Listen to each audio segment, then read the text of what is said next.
నీరు పడవ క్రింద ఉంటే ఆ పడవ తన ప్రయాణాన్ని చాలా చక్కగా ముందుకు పోతుంది. ఒకవేళ కనుక అదే నీరు పడవలోనికి వస్తే తెలివైన వ్యక్తి ఆ పడవలోనికి వచ్చిన నీటిని వెంటనే పట్టుకొని దాన్ని బయట పడేస్తాడు. కాబట్టి ప్రియమైన వాళ్ళరా, డబ్బు ఎంతవరకు అవసరం అని అంటే, మన ప్రయాణాన్ని జీవితంలో ముందుకి కొనసాగించేంత వరకు డబ్బు మనకు అవసరం.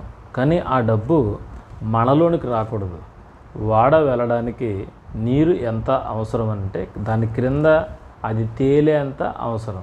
ఒకవేళ ఆ నీరు లోనికి వస్తే ఎలా మునిగిపోతుందో, డబ్బు కూడా నీ జీవితంలోనికి వస్తే అది నీ జీవితాన్ని పూర్తిగా ముంచేస్తుంది. డబ్బు నీ యొక్క కుటుంబంలోనికి, నీ వ్యక్తిత్వంలోనికి, నీ జీవితంలోనికి వస్తే నిన్ను సర్వనాశనం చేస్తుంది. ఈరోజు మనం ఎంతో సమృద్ధిగా ఉన్నాం. ఏ పూట పస్తు లేకుండా చక్కగా అన్ని విషయాల్లో దేవుడు మనకి సహాయం చేస్తున్నారు. కాబట్టి ప్రభువుని